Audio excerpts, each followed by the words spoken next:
오늘 말씀은 끝까지 사랑받았기에, 끝까지 사랑받았기에 라는 제목으로 하나님 말씀 전하겠습니다. 요즘은 뜸한데 들어본 대사 중에 그런 대사 기억하시죠? 사랑이 어떻게 변하니? 사랑이 어떻게 변하니? 처음 사랑이 끝까지 가야지 어떻게 중간에 이렇게 바뀔 수가 있냐, 변질이 될 수가 있냐. 그러니까 사랑은 변해서는 안 된다. 서로 사랑해서 만났으면은 끝까지 사랑해야 한다.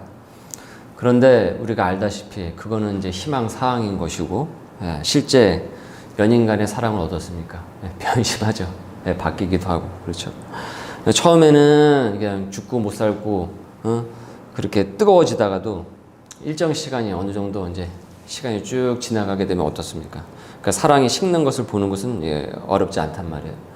그러니까 젊은 연인들이 한창 이게 뜨거울 때는 이 사람하고는 평생 싸우지도 않고 그냥 평생 아주 그냥 행복한 일만 있을 거라고 생각을 하지만, 사랑할 것만 같지만, 경험자들은 이제 알죠. 그래, 한번 살아봐라. 이제 어떻게 되는지 보자라고 이제 생각을 한단 말이에요. 그러니까 사랑으로만 이 결혼 생활이 유지되는 것이 아닌지 사람들이 이미 알고 있어서 그런지 그런 우스갯말도 있죠. 사랑이 아니라 의리 때문에 산다고. 의리 때문에 산다라는 말이 있어요. 그러니까 사랑보다는 책임과 그 의무가 이제 결혼 생활을 이제 끌고 가는 경우인데, 우리 사람은 이 감정의 동물이라서 그런지 막 이렇게 뜨거워다가 마치 끓는 냄비처럼 확 이렇게 식습니다. 이는요, 신앙 생활에서도 그래요. 예수님을 처음에는 막 이렇게 뜨겁게 믿는 듯 해요. 그러다가 어느 순간 순식간에 이렇게 확 식기도 해요. 그런 경우가 있어요. 그래서 믿음은 제가 전에도 말씀을 드렸죠. 뭐라고 그랬습니까? 감정에 중심을 둘 것이 아니고 어디에 중심을 둬야 된다라고 그랬죠? 말씀에 중심을 두어야 된다라고 그랬죠. 그래서 지, 정, 의라고 말씀을 드렸어요. 말씀의 그 지, 그 다음에 우리의 감정이 따라가고, 그 다음에 무엇이 따라갑니까? 의지가 따라간다. 그래서 말씀이 먼저 가고, 우리 감정에 가고, 그 다음에 무엇인가요? 우리의 행동에 가는 거예요. 그죠? 우리의 감정이 먼저 가면은 모든 게 다 어떻게 되냐면 엉켜버릴 수 있다라고 말씀을 드렸어요. 그래서 이 순서가 굉장히 중요하다. 그러니까 내 감정이 출발하면 믿음이 깨진다라고 말씀을 드렸어요. 그것이 깨지면은 그에 따른 행동도 어떻게 되겠습니까? 그 의지도 깨질 수밖에 없겠죠. 그래서 이게 중요합니다. 그 순서가. 예수님께서 만일에 감정에 일비하시는 분이었다고 한다면은, 14인 분이셨다고 한다면은, 기분이 좋을 때는 막 이렇게 하시고, 기분이 나쁠 때는 또 그렇게 반대되는 행동이 나오시는 그런 분이라고 한다면, 오늘 우리가 읽은 이 9절의 말씀은 나올 수가 없어요. 왜 그렇습니까? 예수님의 기분을 상하게 하는 일들이 사실은 계속 연속해서 벌어지고 있는 상황 가운데서 지금 이 세족식이 일어나고 있는 거예요. 그러니까 기분이 나쁘면은, 마음이 상하면 어떠냐면, 그 전에 좋던 것도 어때요? 나쁘게 보여요. 그 전에 내가 하고 싶어 하고 내가 즐겁게 하던 일도 기분이 나쁘면 그 일이 하기 싫어질 수가 있어요. 이 감정이라는 것이 그렇다라는 거예요. 오늘 본문 구절은 그 유명한 그 세족식 장면입니다. 예수님께서 제자들의 더러워진 발을 씻겨 주셨어요. 지금은 예수님께서 제자들의 발을 씻겨 주실 만한 기분이 아니에요. 지금 이 상황만 놓고 본다고 한다면. 그럼에도 예수님께서는 제자들의 발을 지금 씻겨 주신단 말이에요. 1절을 한번 보세요. 1절. 자, 예수님께서 세상을 떠나 아버지께로 돌아가실 때, 이는 예수님께서 십자가를 지시고 돌아가신다라는 것을 지금 예고하고 있는 거예요. 그러니까 이젠 예수님께서 십자가에 달려 돌아가실 때가 점점 다가오고 있다라는 그 신호를 지금 이 말씀을 통해서 우리가 보게 되는 거예요. 그리고 다음 구절이죠. 세상에 있는 자기 사람들을 뭐라고 했습니까? 그 그리스도인들을 사랑을 하실 때 언제까지 사랑하신다고요? 끝까지 사랑하신다라고 지금 말씀을 하고 있어요. 이는 십자가에서 죽으심이 바로 그 사랑의 끝을 보여준다라는 것을 지금 예시하고 있는 거예요. 즉, 이런 문제를 하고 그 다음에 그 사랑을 지금 보여주시는 거예요. 끝까지 사랑하시는데 어떻게 예수님께서 그 사람들을 사랑하시는지 한번 자 보라. 그러면서 이후서부터 그 사랑의 과정들이, 그 사랑의 이야기들이 쭉 하고 펼쳐지는 거예요. 그래서 그 포인이 지금 이 세족식이 되는 것입니다. 자, 그래서 1절은 무엇으로 시작을 해요? 사랑으로 시작을 하고 있어요. 그죠? 사랑으로 시작을 해요. 이건 어떻습니까? 좋아요, 나빠요? 너무 좋죠. 굉장히 좋죠. 은혜의 극치예요. 그러니까 나를 사랑하는데 끝까지 사랑하신다라는 거예요. 그러니까 누군가가 나를 사랑하는데 끝까지 어떤 일이 있어도 무슨 일이 있어도 나를 사랑한다. 그러면 그것처럼 기쁘고 감사한 일이 어디에 있겠습니까? 이 세상에 그렇게 헌신적으로 내가 사랑받고 그 사랑을 느낀다고 한다면은 그 사람은 무너지질 않아요. 코로나에도 이게 스스로 자멸하지 않습니다. 그 사랑을 입었기 때문에 힘을 얻고 용기를 얻어요. 우리는 그런 하나님의 사랑을 받은 주님의 백성인 줄 믿습니다. 예, 아멘. 자, 이처럼 1절은 사랑의 그런 극한 표현인 끝까지를 언급을 하고 있습니다. 그런데 바로 이어지는 구절은 그 분위기가 여지없이 깨지고 있어요. 마귀의 꼬임에 넘어 지금 누가 등장하고 있습니까? 가룟 유다가 등장하고 있기 때문에 그래요. 1절은 사랑에 대해서 얘기하고 있죠. 2절은 뭐가 주제입니까? 배신이 그려지고 있어요.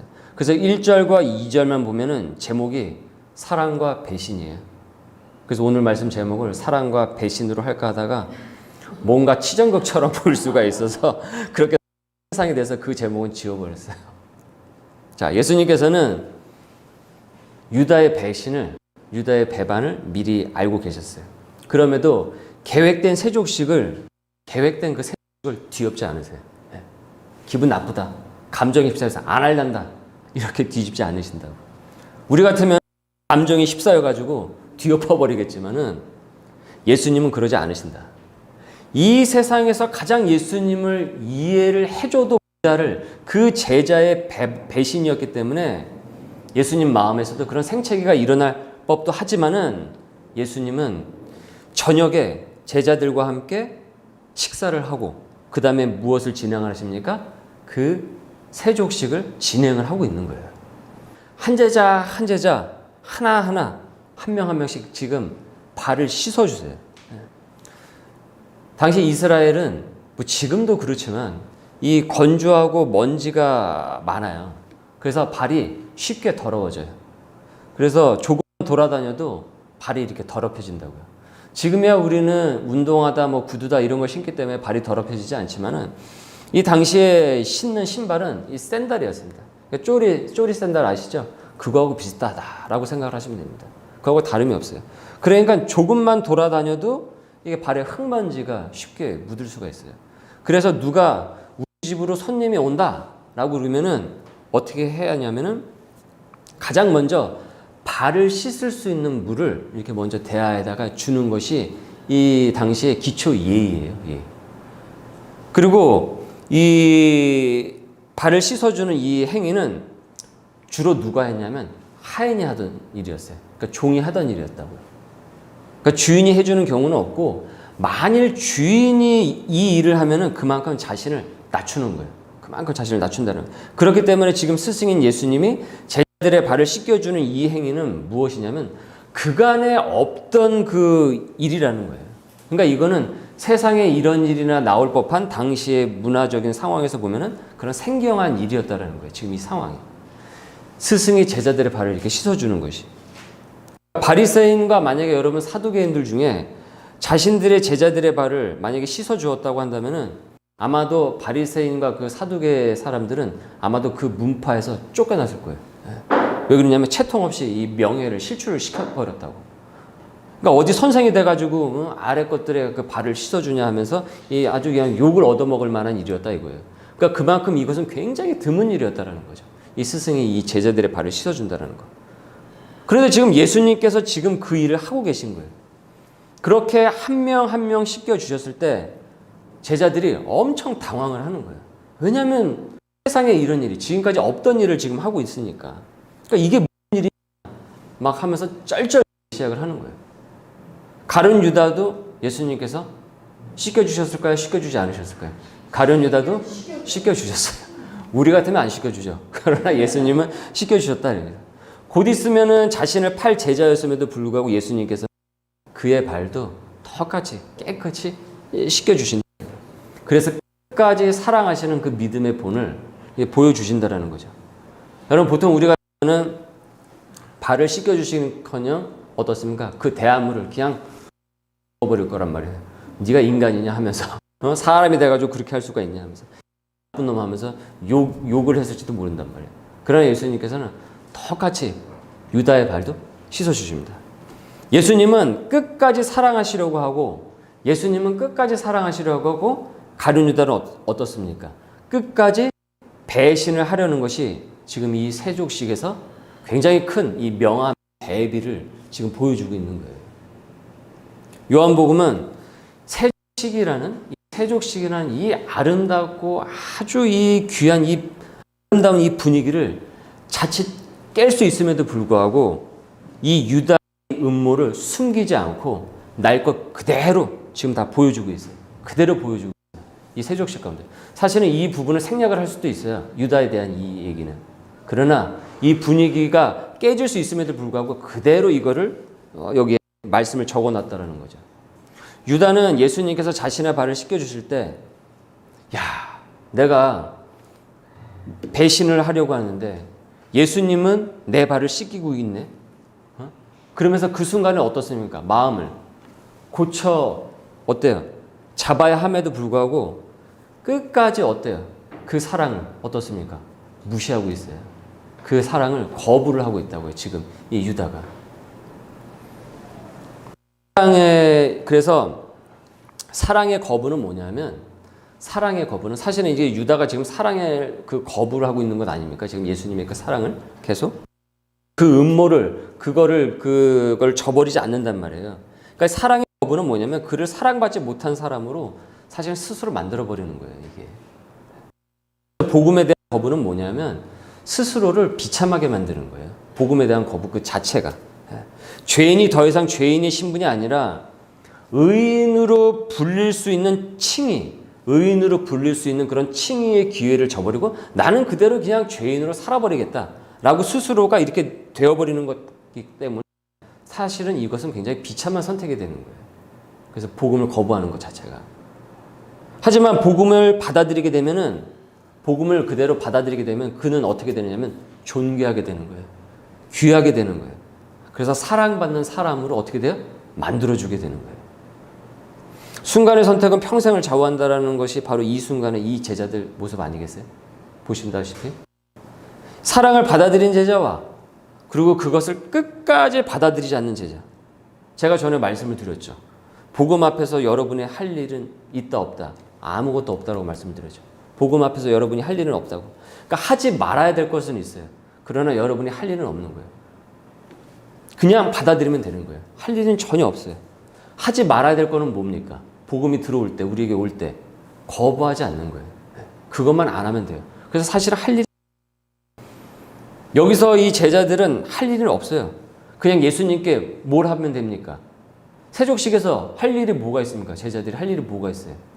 무엇을 하면 되는 거예요? 그냥 발을 어떻게 돼요? 내어주고 그 사랑을 예수님의 사랑을 어떻게 돼요? 받아들이면 되는 거예요. 그게 끝이에요. 이 쉬운 것을 지금 유다는 아주 어렵게 만들어버리고 지금 어렵고 복잡하게 만들어내고 쉬운 못해가지고 이에 베드로의 차례가 돼요. 제자들의 발을 다 씻어주고 그 다음에 이제 베드로의 차례가 되었어요. 베드로도 자칫 이 쉬운 일을 어렵게 만들 뻔했어요. 그냥 받아들이면 되는데 생경하고 낯설어서 그런지 이것을 받아들이는 걸 되게 어색해하고 힘들어했어요. 하지만 그는 이내 마음을 다시 고쳐 잡습니다. 아무런 일도 하지 않아요. 예수님의 그 세족식 앞에서 아무것도 하질 않아요. 다만 이 순간에 베드로가 당황해하는 장면이 나오는데 이 장면을 보면 다소 재밌습니다. 좀 웃겨요. 베드로가 말씀에서 보면은 좀 오버스럽게 행동을 할 때가 나와요. 그 오버 액션을 할 때가 있는데 지금 오늘 본문에서 그러하죠. 한번 보시죠. 6절 말씀입니다. 시몬 베드로에게 이르시되 베드로가 이르되 주여 주께서 내 발을 씻으시나이까. 아니 예수님 어떻게 제 더러운 발을 씻으시려고 합니까? 7절입니다. 예수께서 대답하여 이르시되 내가 하는 것을 내가 지금은 알지 못하나 이후에는 알리라. 그러니까 너가 지금은 이것을 이해하지 못하지만은 이후에는 알게 될 것이다. 그럼에도 베드로는 어떻게 해요? 완강하게 거부를 하고 있는 거예요. 그 부분을. 8절 베드로가 이르되 내 발을 절대로 씻지 못하시리다. 절대 씻지 못합니다. 저는 안 됩니다. 이거 어떻게 이런 일이 있을 수가 있습니까? 저는 못하겠습니다. 완강하게 거부해요. 하지만 예수님께서 이런 베드로에게 이렇게 말씀을 하시죠. 내가 너를 씻어주지 아니하면 네가 나와 상관이 없느니라. 내가 너의 발을 씻겨주지 않으면은 더 이상 너는 나와 상관이 없게 된다. 그래도 괜찮겠냐? 정신이 버뜩이 난 베드로는 손사래를 치면서 이렇게 대답을 해요. 9절 시몬 베드로가 이르되 주여 내 발뿐만이 아니라 손과 머리도 씻어주옵습니다. 예수님 그럼요 손도 씻어주시고요 머리도 감겨주십시오. 이거 재밌죠? 베드로는 그 세족식이 낯설어서 그렇지 감히 어떻게 스승인 예수님이 내 발을 씻게 하실 수가 있는가 라고 생각해서 그렇지 복음을 거부한 사람이 아니었어요. 예수님으로부터는 그 사랑을 거부한 사람이 아니었다라는 거예요. 그걸 처음에 약간 낯설고 어색해해서 그랬던 것이지. 이에 베드로의 그 마음을 아신 예수님께서 그에게 다시 말씀을 하세요. 이미 목욕한 자는 발밖에 씻을 필요가 없느니라 온 몸이 깨끗하니라. 너는 이미 복음을 받아들인 자가 아니냐. 너는 나의 끝까지 그 사랑을 이미 받아들인 목욕을 한 그런 자가 아니더냐. 그러니까 이미 복음으로 목욕을 한 자는 무엇만 씻으면 된다? 발만 씻으면 된다라는 표현인 거예요. 사실 이 얘기가. 이 말씀의 의미가. 이미 복음으로 이미 목욕을 했기 때문에 너는 발만 씻어도 된다. 예수님께서 이 얘기를 베드로에게 하실 때 저는 예수님께서 미소를 띄우셨을 것 같아요. 그리고 예수님의 일대기를 그린 영화를 보면은 이 순간에 예수님께서 베드로를 보고 웃으세요. 웃으시면서 얘기를 해요. 그런데 이내 얼굴이 또다시 굳어져요. 왜 굳어지실까요? 미소가 굳어져요. 얘들아, 이미 목욕한 자는 발밖에 씻을 필요가 없다. 온몸이 다 깨끗하다. 그런데 너희가 깨끗하나 이미 목욕을 했지만 다는 아니다 이거예요. 다는 아니다. 다였으면 좋겠는데 다는 아닌 거예요. 누구는 끝까지 그 복음의 씻음을 거부를 하고 있다. 누구이겠습니까? 가룟 유다인 것이죠. 예수님께서 넌지시 말씀을 해요. 그런데 나머지 제자들은 그걸 눈치를 채지 못해요. 무슨 얘기지? 네. 그러면서 그 다음 그냥 상황을 흘러가 버린다고요. 1절은 예수님의 끝까지 사랑으로 시작을 했고 2절은 유다의 배신을 지금 언급을 했어요. 2절은 이를 마귀가 벌써 유다의 마음에 뭐라고 그랬습니까? 예수를 팔려는 생각을 어떻게 했다고요? 넣었다라고 지금 일가를 하고 있어요. 여러분 마귀가 우리 인간을 어떻게 꼬드기냐면 대단한 그런 걸 꼬드는 게 아니에요. 너는 그리스도의 사랑이 필요 없어. 너는 그리스도의 사랑이 필요 없어. 너가 사는 데 있어서는 그리스도의 사랑은 필요하지 않은 거야. 이런 식으로 우리를 꼬드긴다고요. 이것이 사단의 주요 전략입니다. 이것이 사단의 주요 멘트예요. 이 메시지예요. 너는 그리스도가 필요 없다. 이 얘기를 계속 한다고요. 그러니까 너는 십자가 사랑이 필요 없다고 주입을 하는 것이 사단의 이 전략이라고요. 마귀가 대단한 계략을 짤 거 아니에요. 먼저 그걸 건드려요. 그걸 건든다고. 너는 그리스도가 필요 없어. 너에겐 필요 없어. 그러니까 그리스도의 사랑이고 뭐고 다 집어치고 다른 거 사랑해. 다른 거 좋아해. 돈이 최고야. 인기가 최고야. 취미 활동이 최고야. 술이 최고야. 여자가 최고야. 남자가 최고야. 다른 것으로부터 사랑을 자꾸 기대를 하게 만든다라는 거예요. 그래서 그것으로부터 사랑을 계속 가져가게 만들어요. 그래서 정신을 못 차리게 만들어요. 그것을 자꾸 사랑하게 만들어서.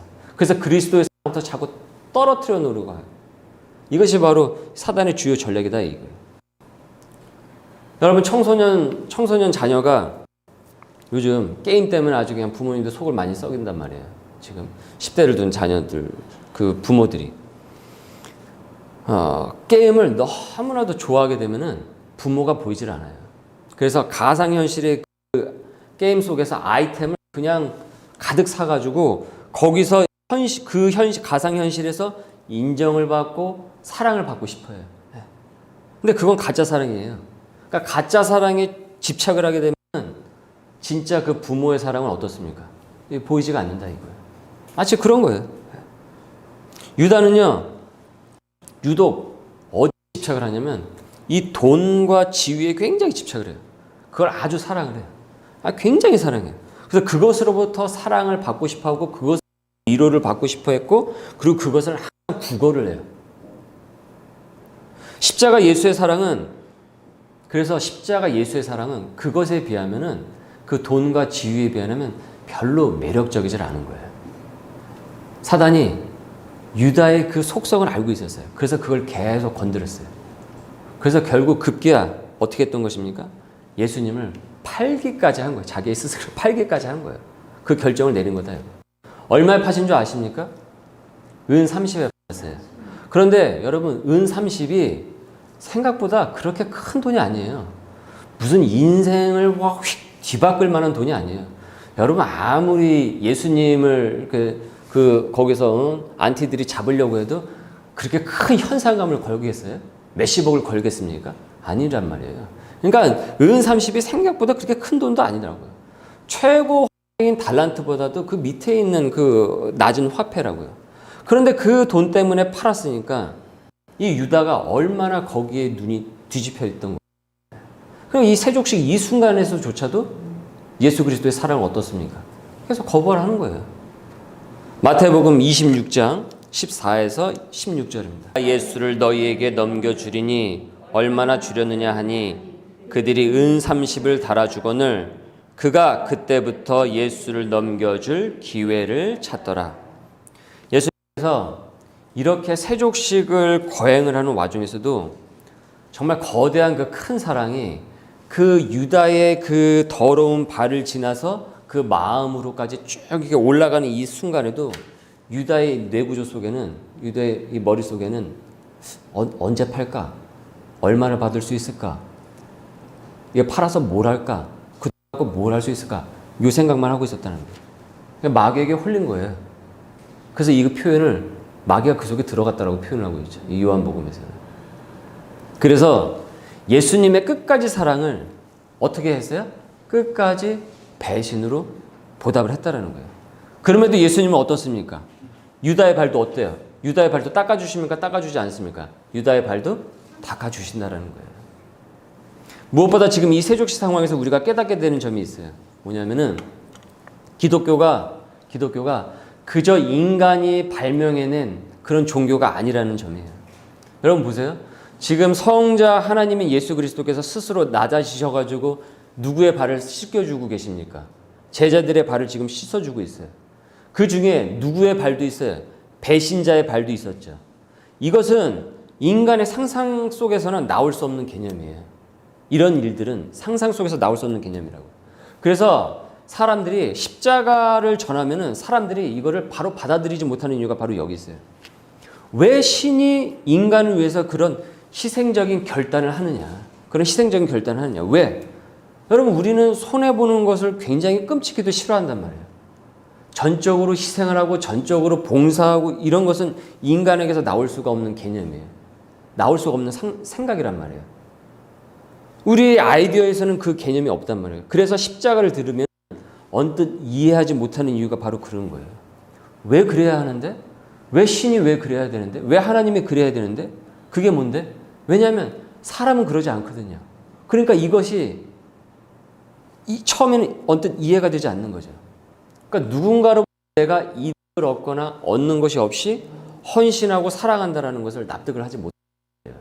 사람은. 그러니까 죄인인 인간은 그것을 이해하지 못해요. 받아들이고. 그래서 우리는 손해를 보진 않아요.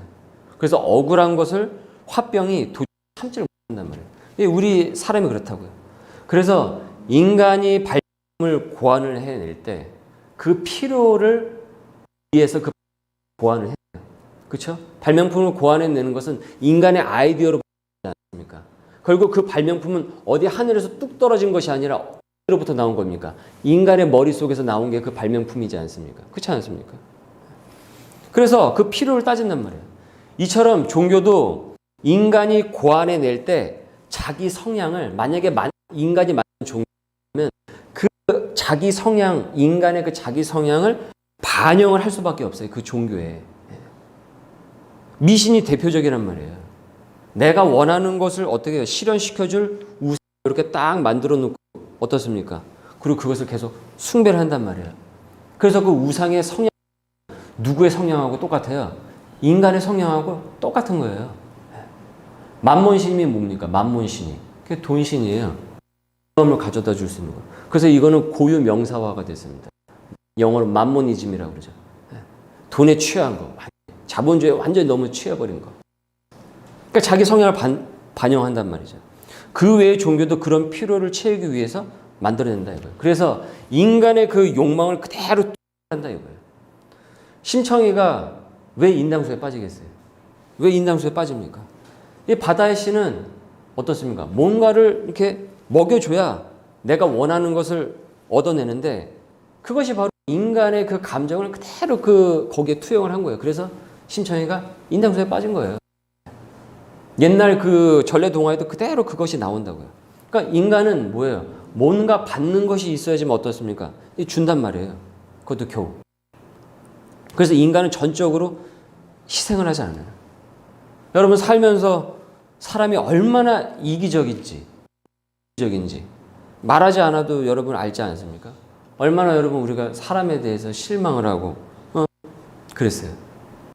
지금 이 사회가 개인주의로 돌아서고 나 혼자 사는 것이 좋다라고 이렇게 편하다라고 하는 이유가 뭐겠어요? 아는 거예요. 아는 거. 뭘 아는 거예요? 인간 자기들도 염증이 나는 거예요. 사람들이 너무나도 이기주의가 많으니까 그 이기주의 틈 속에서 사는 것이 피곤한 거예요. 그러니까 어떻게 해요? 부딪히는 거죠. 그래서 뭐예요?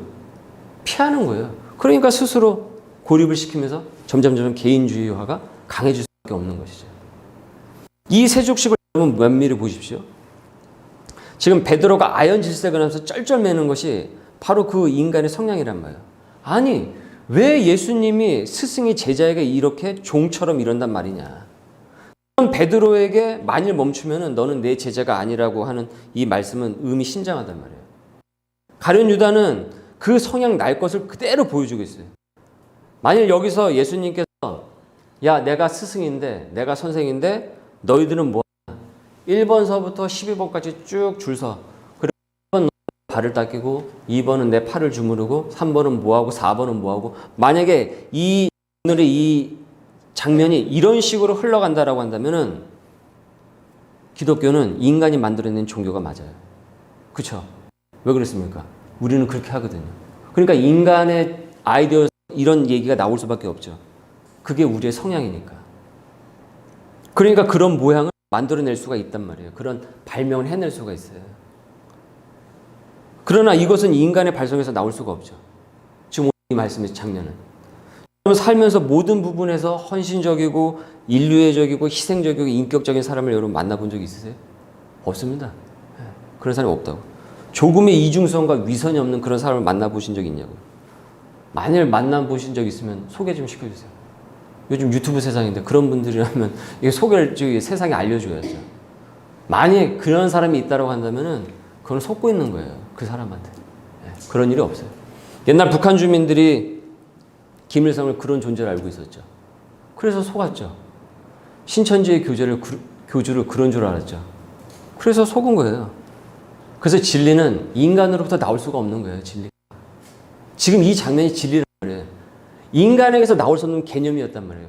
그래서 그때 당시에 이 세족식이 벌어졌을 때 베드로가 너무나도 당황을 한 거예요. 도무지 이것은 우리가 상상해낼 수 없는 일을 지금 하고 있는 거니까.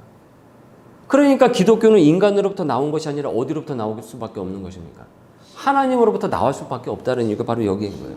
왜냐하면 인간의 아이디어 속에는 이것을 만들어낼 수 있을 만한 상상도 없고 마음 가운데 그런 의로움이 없어요. 왜냐하면 우리 안에는 무엇이 많기 때문에 이기적이고 개인적인 그 죄성이 많기 때문에. 그래서 인간은 진리를 고안해낼 수가 없다라는 것입니다. 그걸 발명해낼 만한 능력이 없어요. 그래서 진리는 우리에게서 나오는 것이 아니라 어디로부터 나옵니까? 그분으로부터 나오게 되는 거죠. 그래서 우리 소명의 교회 아닙니까? 소명이 어디서부터 출발한다고 그랬습니까? 꿈은 어디서부터 출발한다고 그랬습니까? 나로부터 출발한다고 그랬죠. 그래서 그 꿈은 뭐예요? 결국은 내가 원하는 욕심일 가능성이 굉장히 높은 거예요. 그래서 야망과 꿈은 사실은 뭐예요? 동일어예요, 동일어. 보이즈비 앰비셔스, 소년이 야망을 가져라. 그게 꿈으로 통칭적으로 하는 것이 지금 이 시대의 기류란 말이에요. 그러나 소명은 어디로부터 온다고 그랬습니까? 하나님으로부터 온단 말이에요. 그렇기 때문에 그 결이 다를 수밖에 없는 것이죠. 이 개념이 성자 하나님 그리스도가 십자가에 못 박히면서 결국 인간에게 끝까지 그 사랑을 실현하신다는 이 개념이 인간이 생각을 하고 발명을 해서 만들어낼 수가 있겠냐는 거예요. 종교는 인간이 만들어낸 종교가 될 수 있다 없다? 제가 그래서 예수 그리스도를 믿기로 결심을 한 겁니다. 이 결론에 도달했기 때문에. 제가 이 결론에 도달했기 때문에 제가 예수 그리스도를 믿기로 결심을 한 겁니다. 이 개념이 어떻게 이기적이고 개인주의적이고 손해보는 거 싫어하고 자기 입속 챙기는 거 하고 노는 거 좋아하고 위선적인 그런 인간에게서 나올 수 있는 개념이겠냐라는 거예요. 하나님으로부터 나올 수밖에 없는 것이죠. 요한복음 14장 6절입니다. 요한복음 14장 6절. 내가 곧 길이요 진리요 생명이니 나로 말지 않고 아버지께로 올 자가 없느니라. 그는 진리의 영이라. 세상은 능히 그를 받지 못하나니 이는 그를 보지도 못하고 알지도 못함이라. 그러나 너희는 그를 아나니 그는 너희와 함께 거하시며 또 너희 속에 계시겠음이라. 하나님으로부터 나온 이 진리를 우리가 받아들이면 우리가 어디에 거하게 된다는 겁니까? 진리 안에 예수 그리스도의 그 사랑의 끝까지 그 사랑이라는 그 진리 안에 사랑의 그 진리 안에 우리가 거하게 된다는 것을 말씀하고 있는 거예요. 코로나로 지금 이런저런 소리를 지금 많은 교인들과 교회가 이제 듣고 있어요. 그죠? 여러분도 뭐 다 알고 있다시피 반성해야 할 것은 반성해야 되고 개혁을 해야 될 것은 이 시기에 개혁을 해야 되는 거예요. 네, 맞습니다. 그건 맞아요. 틀림없습니다. 캐캐 묵은 것들이 있었어요. 그걸 이 시기에 이제는 개혁을 해내야 되는 시기가 왔다고 생각이 듭니다. 그런데 세상으로부터 그런 것 때문에 그런 소리들 때문에 기가 죽어가지고 기존의 그리스도인들이 기가 죽어가지고 그리스도의 사랑으로 모라는 그 사실을 잊거나 그리스도께서 내 씻어주셨다라는 것, 날 구원 사실을 잊거나 십자가 복음의 전령이라는 것을 잊는 것은 안 된다라는 거예요. 십자가 액세서리가 아니라는 거예요. 누가 너 그거 왜 믿냐? 너 그게 뭐냐? 이런다고 해가지고 그런 소리 들어서 기분 때문에 그걸 떼내 버리는 것은 안 된다라는 거예요.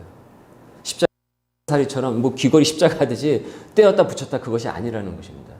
끝까지 사랑하셨기 때문에 우리는 그 끝까지 그 사랑을 받았기 때문에 오늘 말씀은 지금 시대에 세 가지를 우리에게 일깨워주고 있어요. 세 가지를 일깨워주고 있는데 첫 번째는 너는 목욕한 자라는 거예요. 우리 보고 너는 목욕한 자라고 너는 발을 씻기운 자라고 그래서 끝까지 그 사랑을 받은 사람이다라는 것을 말씀하고 있어요. 그래서 다시 말씀 앞에서 기도 앞에서 예배 앞에서 다시 서라고 이 험악한 세상 가운데서 이 혼란스러운 세상 가운데서도 그 은혜를 다시 회복할 것을 오늘 말씀을 통해서 다시 우리에게 던져주고 계신 거예요. 끝까지 너희를 사랑하셨다는 것을 얘기하고 있는 거예요. 지금 그 큰 사랑을 입은 교인들이 얼마나 많이 지금 말씀과 기도가 무너진 줄 몰라요. 이 코로나 때문에. 심정도 많이 무너졌단 말이에요. 그런데 이 말씀을 통해서 다시 우리에게 무엇을 주고 있어요? 그 큰 사랑을 받았음을 일깨워주고 있는 거예요. 이것이 주님께서 오늘 우리에게 주신 첫 번째 회복의 메시지입니다. 두 번째는 아직 이 세족식 앞에서 주저주저하고 있는 사람들. 발을 내밀까 말까 주저주저하고 있는 사람들. 그들에게 어서 발을 그냥 내보이라고 말씀을 하고 있어요. 내보이라고. 복음을 받아들이라는 거예요. 발과 함께 그 마음으로. 자꾸 감추고 그러지 말고. 그리고 여전히 열심히 이것을 거부하는 이들에게는 열심을 버리라고 얘기를 하고 있어요. 그 열심을 버리라고. 유다처럼 되지 말라라고 하고 있습니다. 즉 유다의 길을 따르지 말라고. 유다는 지금 열심히 하고 있어요. 그죠? 열심히 거부하고 있어요. 이때는 열심히 하면 안 돼요. 이때는 그냥 가만히 있어야 되는 거예요. 세 번째는 무엇이냐면, 세 번째는 다음 주하고도 말씀이 이어지게 되는데, 그 사랑을 받은 자로서 어떻게 살아야 되는가? 그러니까 사랑을 우리가 받는 것에서는, 이런 세족식의 사랑을 받는 것에 있어서는 할 일이 있습니까? 없습니까? 없어요. 그냥 우리를 내어 맡기면 되는 거예요. 그래서 할 일이 없습니다. 십자가 복음을 그냥 받아들이는 것에서는 전혀 할 일이 없습니다. 여기에 공의와 우리의 의로움, 우리의 어떤 노력, 이런 아무것도 없어요. 그저 아멘, 감사합니다, 감격하면 되는 거예요. 그게 끝입니다. 그러나 십자가 복음을 그 큰 사랑을 받은 사람으로서 이제 그러면은 어떻게 살아갈 것인가? 우리는 어떻게 살아갈 것인가? 이 부분에 대해서는 할 일이 있는 거예요. 이것이 바로 소명입니다. 이것이 소명이에요. 먼저 우리를 구원으로 부르시고, 그리고 그 끝까지 사랑을 받은 자로서 우리도 이제 그 끝까지 이 세상 가운데서 소명을 실천해 나가는 것이죠. 다음 우리는요, 이 부분을 상고할 것입니다. 이건 다음 주에 하게 될 것이에요. 세상이 여러분 몇 번이 뒤집어지고 어려워진다고 해도 변하지 않는 것은 순전한 그리스도인은 끝까지 그리스도의 사랑을 받았다는 이 사실이에요. 그거는 변하지 않습니다. 코로나 할아버지가 오고 코로나19, 코로나 190이 와도 이 사실은 변하지 않는 줄 믿습니다. 그래서 진리예요. 진리는 변합니까? 변하지 않습니까? 변하지 않아요. 진리는 유행을 탑니까? 타지 않습니까? 타지 않는다 이거예요. 요즘 한 오디션 프로에 30호 가수의 아버지도 함께 유명해지셨는데, 그 아버지가 그 유명하신 이재철 목사님이시죠. 이재철 목사님이 학창시절에 소위 노는 친구들하고 한 2년 이상을 어울리다가 성적이 바닥으로 떨어졌대요. 그래서 성적표를 어머니한테 보여드려야 되는데 도무지 보여드릴 용기가 안 나서 성적표를 위조를 했대요. 그리고 담임선생님 도장까지 파가지고 그걸 찍어가지고 어머니께 드렸다라는 거예요. 대단하죠? 제가 그 얘기를, 간증을 들으면서 용기를 얻었다는 거 아닙니까? 옛날에 저의 과거에 대해서. 네. 그런데 어머니께서 그 성적표를 딱 받아보시고 나서 아무 얘기 안 하시면서 수고했다라고 그러시대요. 알고 계시면서도. 그러면서 밤새도록 아들을 위해서 울면서 기도를. 지난주에 새로 산 기타가 박살이 났습니다. 분명히 두 놈 중 하나인데, 집안에 있는 두 놈 중 하나가 이 일을 저질렀는데, 의심은 가는데 증거가 없어요. 그러니까 지들도 모르게 제 방에서 놀다가 그 기타를 이제 아무래도 넘어뜨렸던 것 같아요. 근데 도대체 그날이 언제인지 모르겠어요. 한동안 꺼내지 않았었으니까. 그리고 이제 작은 그 카버에 씌워져 있었으니까. 완전히 댕강 날라진 거예요. 자, 그러다가 성민이가 7살이 된 성민이가 구지에 몰리기 시작을 했어요. 이 녀석이 갑자기 의기소침해가지고 고개를 떨구고 큰 방에서 혼자 이렇게 하면서 눈물을 머금고 있는 거예요. 울먹이고. 그래서 제가 찾아가가지고 너가 그런 거 아니지? 아니래요. 모르는 거지. 아니래. 그래가지고 그래, 아빠는 기타보다 성민이가 더 소중해 하면서 이렇게 꼭 안아줬어요. 그랬더니 눈물을 다 그치더니 싹 웃으면서 제 볼에 뽀뽀를 해준 거예요. 여러분, 세상이 몇 번 뒤집히고 어려워진다고 해도 변하지 않는 것은 순전한 그리스도인은 끝까지 그리스도의 사랑을 받았다는 거예요. 세상이 이런저런 소리를 듣는다고 해도 우리가 개혁할 건 개혁해야 돼요. 변혁할 건 변혁해야 돼요.